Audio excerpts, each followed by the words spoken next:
नमस्कार। आज DElEd 2018 fourth semester में साइंस यानी विज्ञान विषय के अंतर्गत हम आपको रक्त के बारे में अध्ययन कराएंगे। जो चैप्टर नंबर 7 में ये टॉपिक दिया गया है, रक्त और उसकी संरचना। तो आज हम अभी संरचना के बारे में न बता करके सबसे पहले हम इसको रक्त के परिचय के बारे में बात करें। तो रक्त सभी जीवित कोशिकाओं में यानी सभी शरीर में मानव ह्यूमन बींग्स जितने भी हैं, या हम भी कहें जिनमें रीढ़ की हड्डी पाई जाती है, कशेरुक हैं, उन सभी में रक्त उनकी धमनियों और सिराओं में बहता है। रक्त की बात करें तो रक्त रंजित की बात की है। नहीं, रक्त रंजित का मतलब है रक्त तप्त, यानी रक्त की तरह लाल, रक्त रंजित यानी खून बहना। ठीक। और खून बहने की जब हम बात करते हैं तो उसके शरीर से खून बह गया और उस व्यक्ति की मृत्यु हुई। जब कोई एक्सीडेंट हो जाता है तो एक्सीडेंट होने पर यदि किसी के शरीर में चोट लग जाती है और चोट लगने पर उसकी लगातार खून का बहना जारी रहे, उसको रोका न जाए, अर्थात रक्त का थक्का न बने, तो ब्लड बहुत मात्रा में निकल जाता है और शरीर की उसमें से मतलब जो ऊर्जा के रूप में रक्त अपने साथ ऑक्सीजन ले जाता है, भोजन के पोषक तत्वों को ले जाता है, वो सभी शरीर के विभिन्न भागों तक नहीं पहुंचते और लास्ट में रोगी की मृत्यु हो जाती है। तो तभी कहा है कि शरीर रक्त का प्रभाव यानी परिसंचरण बंद होने पर जीवन का अंत हो जाता है। ये बात लिखी है, कुछ महत्वपूर्ण पॉइंट लिखे हुए हैं कि जीवन का अंत कब हो जाता है? जब रक्त परिसंचरण तंत्र बंद हो जाए। तो रक्त परिसंचरण के माध्यम से शरीर की लघुत्तम इकाई तक पहुंचता है। ब्लड क्या होता है?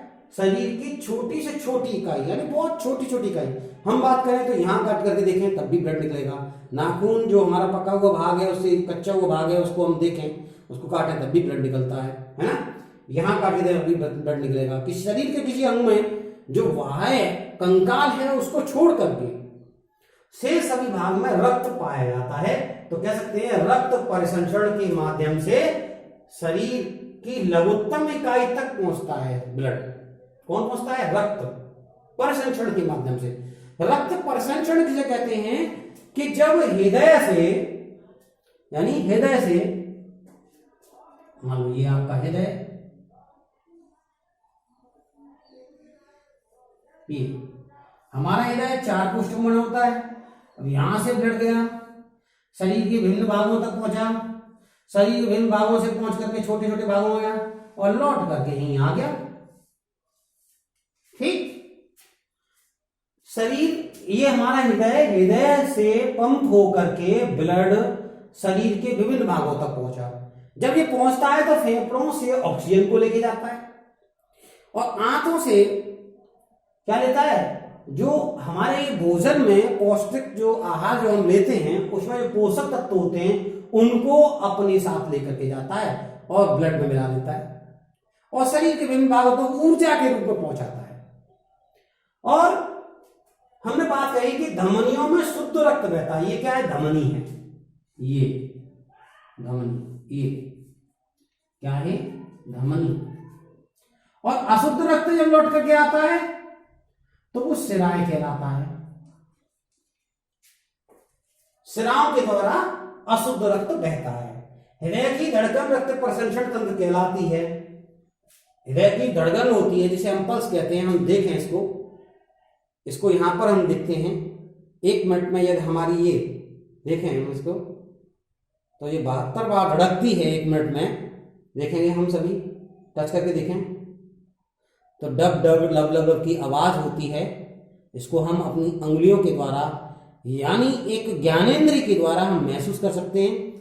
यदि ये डब डब लब लब की आवाज 1 मिनट में 72 बार, 70 बार या 74 बार होती है समथिंग लगभग, तो वह व्यक्ति स्वस्थ है, यानी उसकी पल्स सही चल रही है। समझ में आया? शरीर के वजन का 1/20वां भाग रक्त मानव के शरीर में होता है।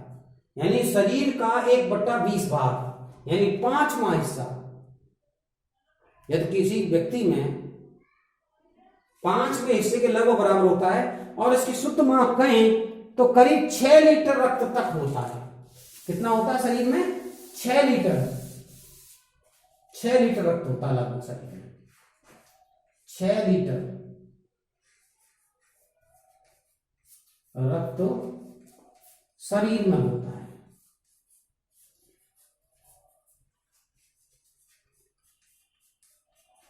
लगभग 6 लीटर शरीर में रक्त होता है। और रक्त एक प्रकार का ऊतक है। क्या है? ऊतक। रक्त एक प्रकार का क्या है? ऊतक है। ऊतक। ऊतक कैसे है? हम बात करें शरीर की सबसे छोटी कोशिका, सबसे छोटी कोशिका होती है यानी जीवित शरीर में सबसे लघुत्तम इकाई कोशिका ही होती है प्रत्येक सजीव में। सजीव हम इसकी बात करें थोड़ा सा, मैं इसको जिसे हम टिश्यू बोल रहे हैं उसका प्रादुर्भाव कैसे हुआ इसके बारे में थोड़ी सी हम चर्चा करेंगे। सबसे छोटी कोशिका, कोशिका जिसे सेल कहते हैं, जब बहुत सी सेलें मिलकर के एक साथ कार्य करती हैं तो ये ऊतक का निर्माण करती हैं। किसका निर्माण करती हैं? ऊतक। ऊतक का टिश्यू। और जब बहुत से ऊतक एक प्रकार से कार्य करते हैं तो अंग बनाते हैं और बहुत से अंग मिलकर के अंग तंत्र बनाते हैं और बहुत से अंग तंत्र मिलकर के शरीर का निर्माण करते हैं।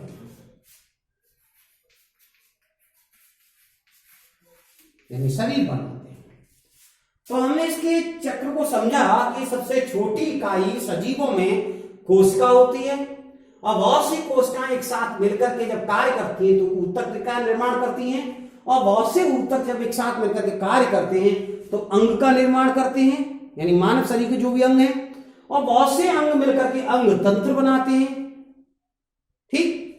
और बहुत से अंग तंत्र मिलकर के पूरे शरीर का निर्माण कर देते हैं। हमारा एक हाथ अंग है और हाथ, पैर, आंख, नाक, कान, हृदय जितने भी हैं अंग उन सभी मिलाकर हमारा शरीर बना हुआ। हम सेल को जिस प्रकार से हम घर बनाते हैं तो उसकी दीवार बनाने के लिए हमें ईंटों की आवश्यकता होती है। ये ईंटें हैं, ठीक है, ईंटों की आवश्यकता होती है। ईंटें हमारे घर को बनाने के लिए जब आवश्यकता होती है तो वो एक प्रकार की कोशिका है। यानी ईंट क्या है? एक प्रकार की कोशिका। जब बहुत सी ईंटें एक साथ मिलकर के कार्य करती हैं तो क्या बना देती है? दीवार बना देती है, 4 दीवारी बना देती है। उन 4 दीवारी को हम ऊतक कह सकते हैं। ठीक। इस दीवार के बनाने में ईंट, सीमेंट, बालू, चंबल जो भी कार्य कर पानी लगाया जाता है, दीवार बनती है, उसी प्रकार ऊतक बनते हैं। जब ऊतक यानी एक प्रकार से दीवार चारों तरफ से इकट्ठी हो जाती है तो 4 दीवारी बनती है। जब 4 दीवारी बनी तो अंग हो गया और 4 दीवारी मिलकर के छत बना दी जाए, घर फर्श कर दिया जाए तो वो क्या हो गया? और बहुत से कमरे बना दिए जाए तो 4 दीवार बने कमरा बन गया, कमरा बन गया। और बहुत से कमरे, लेटरिन, बाथरूम, किचन बनकर क्या बनाते हैं? हमारे घर का निर्माण करते हैं। सेम उसी प्रकार ही हमारी सेल ऊतक बनाती हैं, ऊतक अंग बनाते हैं, अंग अंतत्र बनाते हैं और शरीर का निर्माण होता है। तो हम बताने जा रहे हैं कि रक्त एक प्रकार का ऊतक है जिसमें इसमें 90% भाग पानी होता है और 10% भाग ठोस होता है। रक्त में हम रक्त की बात करें, सबसे पहले चल रहा था रक्त, तो रक्त शरीर में पाया जाने वाला ऊतक है। रक्त क्या है? शरीर में ऊतकों के रूप में होता है। ऊतक, ठीक है, जिसे टिश्यू कहा जाता है। किंतु यह अत्यंत ऊतकों से भिन्न होता है, यह अन्य ऊतक जो भी होते हैं उनसे भिन्न होता है। शरीर में अन्य ऊतक ठोस होते हैं और स्थिर होते हैं।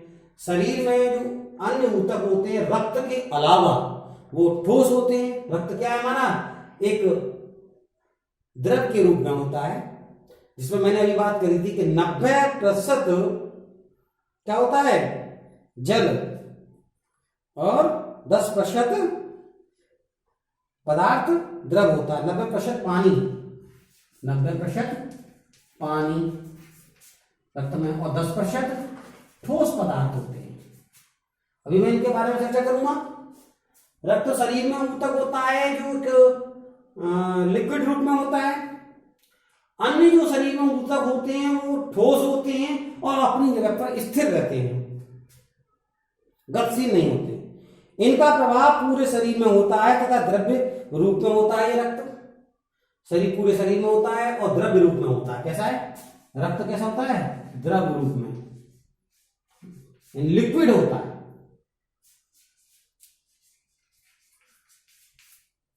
ठीक, यह अपारदर्शी तरल पदार्थ है। कैसा है, अपारदर्शी, अपारदर्शी तरल पदार्थ है, यानी हम इसके आर पार नहीं देख सकते। जिसका स्वाद नमकीन होता है।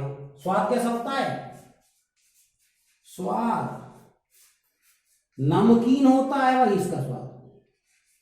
जब कभी भी रक्त निकलता है, चुभन होती है तो हम इसको मुंह में ले आते हैं, तो स्वाद इसका नमकीन होता है, अर्थात क्षार के रूप में पाया जाता है, न कि अम्ल। मनुष्य के शरीर में उसके शरीर के कुल वजन का 1/20 भाग रक्त होता है। एक स्वस्थ मनुष्य में शरीर में 6 लीटर तक रक्त पाया जाता है। अब हम रक्त की संरचना या संगठन के बारे में बात कर रहे हैं। रक्त की संरचना या संगठन।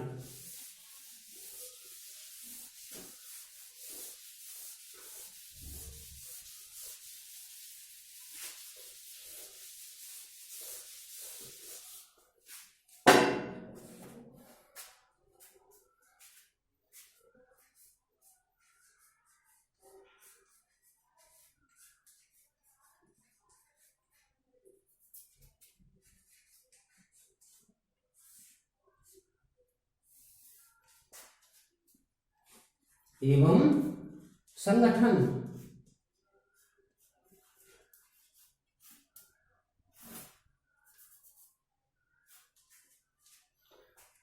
इस टॉपिक के बारे में हम बात करेंगे तो रक्त का संगठन क्या है इसके बारे में देखेंगे। खुली आंखों से देखने पर रक्त गाढ़ा तरल द्रव दिखाई देता है। खुली आंखों से देखें तो गाढ़ा होता है, तरल दिखाई देता है। और सूक्ष्मदर्शी से देखने पर रक्त में स्पष्ट 2 भाग दिखाई देते हैं, प्लाज्मा और रक्त कणिकाएं। रक्त के 2 भाग होते हैं, प्लाज्मा और रक्त कणिकाएं।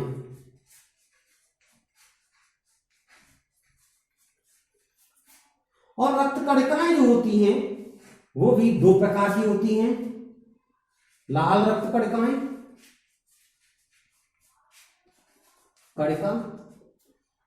कणिकाएं जिसे हम आरबीसी के नाम से जानते हैं, आरबीसी। श्वेत रक्त कणिकाएं, रक्त कणिकाएं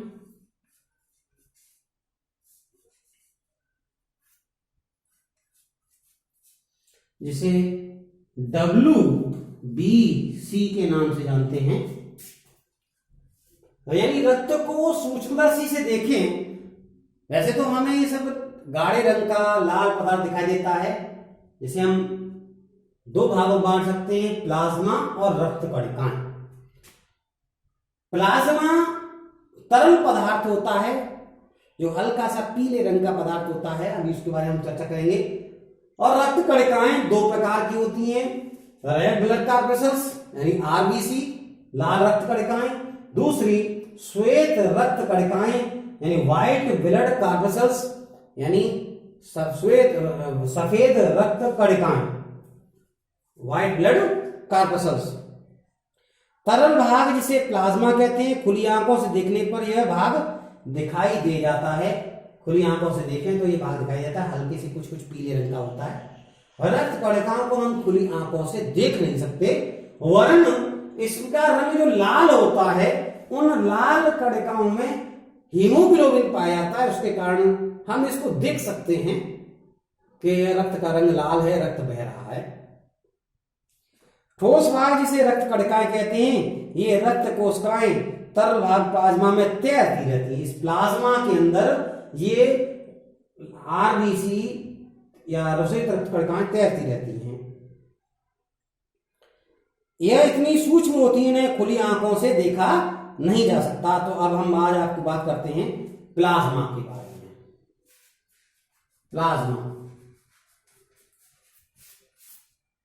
प्लाज्मा के बारे में बात करें तो प्लाज्मा हल्के पीले रंग का पारदर्शी तरल पदार्थ होता है। हल्के पीले रंग का, यानी हल्के पीले रंग का, हल्के पीले रंग का पारदर्शी पदार्थ होता है। अब इस पदार्थ को हम देखें तो कैसे प्राप्त करेंगे? जब हमारे शरीर के किसी भाग में चोट लग जाती है तो हमारी कोशिका क्षतिग्रस्त हो जाती है, या त्वचा क्षतिग्रस्त हो जाती है, तो उसमें से ब्लड निकलने लगता है। ब्लड निकलना, बहना जब बंद हो जाता है तो उसमें प्रोथाम्बिन क्रिया होती है, रक्त का थक्का जमना, जिसे हम प्रोथाम्बिन क्रिया करते हैं, वो विटामिन के की उपस्थिति में होती है। विटामिन के की उपस्थिति में होती है, जो फाइब्रोजिन बनाने का काम करती हैं। और उसमें जब उसमें एक जाल जैसा बन जाता है, धागे जैसी संरचना, जैसे कपड़ा बुना होता है, कपड़ा बुनने के लिए क्या होता है, ऐसे धागे बनते हैं, फिर ऐसे बनते हैं, तो एक महीन सा जाल बन जाता है जिसमें रक्त की कणिकाएं तो बहन उसमें रुक जाती है, ठीक, और हल्का सा बाहर आ जाता है तो वो जमने लगता है, और जमने के ऊपर थोड़ा सा पीला सा भाग, हल्का सा कुछ कुछ पीला सा भाग दिखाई दे जाता है कभी कभी, तो उसको हम प्लाज्मा कहते हैं। इसमें प्लाज्मा में 90% पानी और 10% तक ठोस पदार्थ होते हैं। यह ठोस अंश एमिनो एसिड, ग्लूकोज, वसीय अम्ल, जीवन तत्व आदि होते हैं। ठोस पदार्थ में क्या क्या होता है? अमीनो एसिड,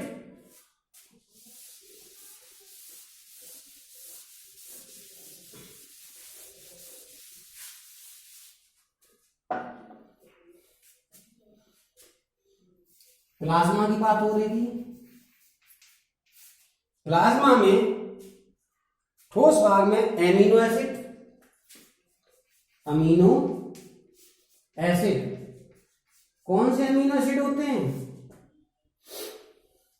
जब हमने आपको सेकंड सेमेस्टर में बताया था डीएनए और आरएनए, डीएनए आरएनए पढ़ाया था, तो उसमें हमने ग्वानिन, एडेनिन, साइटोसिन, थाइमिन और यूरेसिल, इनके बारे में चर्चा की थी। एडेनिन, ग्वानिन, साइटोसिन, थायोसिन और यूरेसिल, ये हमने जो संरचना इस तरीके से बनाई थी, डबल हेलिक्स संरचना, तो इसमें तत्वों को जोड़ना मैंने बताया था कि इसमें 5 होते हैं, 5 बेस जुड़े होते हैं, और ये अमीनो एसिड्स ही होते हैं, इनको अमीनो एसिड्स कहते हैं। इनके बारे में हम फिर कभी समय मिला तो देखेंगे। ग्लूकोज होता है, यानी C6H12O6 होता है, ग्लूकोज होता है। वसीय अम्ल होते हैं, वसा अम्ल, वसा अम्ल, यानी वसीय अम्ल, वसा के बारे में आप जानते हैं, जो घी है वनस्पति के लिए वो वसा है। जीवन के कुछ तत्व होते हैं जो ठोस अंश के रूप में, लगभग 8% प्रोटीन भी होती है, 8% प्रोटीन भी होती है हमारे इस प्लाज्मा के अंदर। और ये प्लाज्मा मुख्य रूप से 3 प्रकार की होती है, एल्ब्यूमिन, ग्लोबुलिन और फाइब्रिनोजेन। एल्ब्यूमिन की बात करें, यह प्लाज्मा में पानी के एक अंश को नियमित रखती है और रक्त के दाब को नियमित करने और संतुलित करने का काम करती है। एल्ब्यूमिन जो प्रोटीन होती है, एल्ब्यूमिन जो प्रोटीन होती है, जो आपकी किताब में दिया गया है, यह प्लाज्मा में पानी के अंश को नियमित करती है, कंट्रोल करने का काम करती है। ग्लूकोविन यह रक्त को संक्रामक बीमारियों से, जीवाणुओं से लड़ने की क्षमता को प्रदान करता है, अर्थात हमारी शरीर में प्रतिरोधक क्षमता को पैदा करने का काम करता है। फाइब्रिनोजेन जब किसी कारण से रक्त का प्रवाह होता है तो रक्त को क्लॉट बनाने में सहायक होता है। रक्त के जमने में इसका सीरम जैसा द्रव्य भाग अलग हो जाता है। तो हम 3 भाग में हम बात करें इसको प्लाज्मा के में, तो प्लाज्मा को 3 भाग में बांटा जाता है।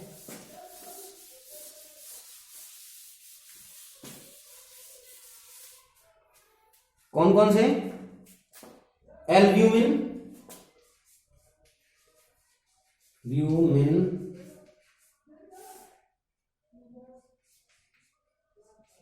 सेकंड है ग्लोब्यूलिन,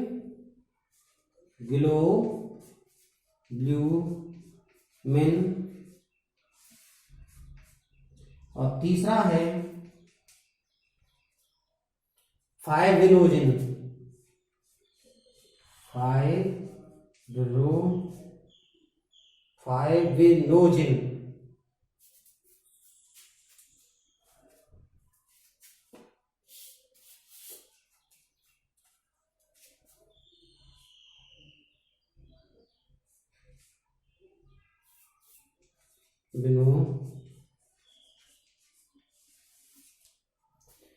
एल्ब्यूमिन ये क्या करता है?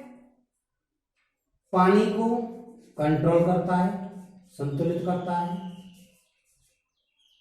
ग्लोब्यूलिन हमारे संक्रमण को, बीमारियों को रोकता है, संक्रमण बीमारी को कंट्रोल करता है, यानी प्रतिरोधक क्षमता बढ़ाने में भी काम करता है, जीवाणुओं से लड़ने की क्षमता को बनाता है।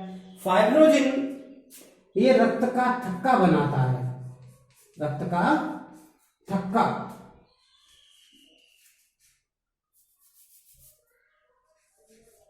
बनाने का काम करता है।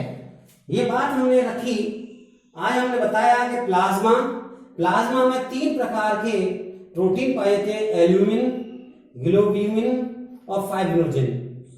जो पानी का कंट्रोल करने का काम करती है, ग्लोब्यूलिन आपकी संक्रमण बीमारियों से या रोगाणुओं से लड़ने का काम करती है, फाइब्रिनोजेन रक्त के और थक्के जमाने का काम करती है।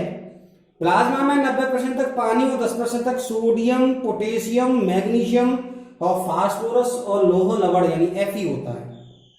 इसके अतिरिक्त रक्त प्रसंचरण के समय कुछ निरुपयोगी पदार्थ भी रक्त में पाए जाते हैं, जैसे कार्बन डाइऑक्साइड जो बाहर सांस निकालने समय बाहर निकाल दी जाती है, यूरिया, यूरिक एसिड जो वृक्क के द्वारा रक्त में छन करके अलग कर दिया जाता है, जो मूत्र के साथ शरीर से बाहर निकाल दिए जाते हैं।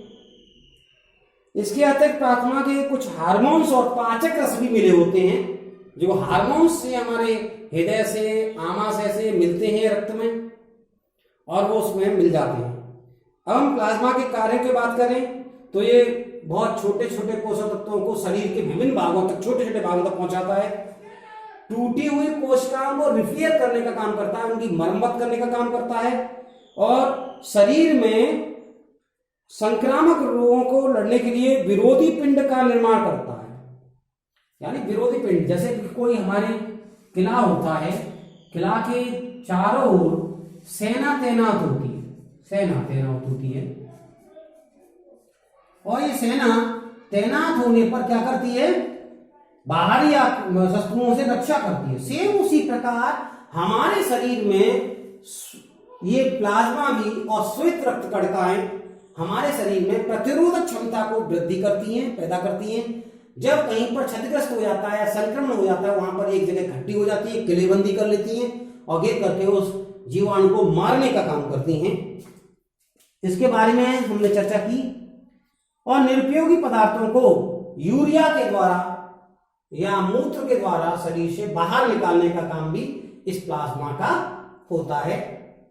कल हम आपको रक्त कणिकाओं यानी व्हाइट ब्लड कॉर्पस्कल्स और रेड ब्लड कॉर्पस्कल्स के बारे में अध्ययन कराएंगे। आज के लिए इतना ही। धन्यवाद।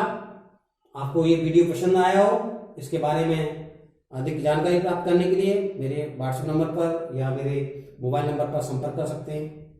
धन्यवाद।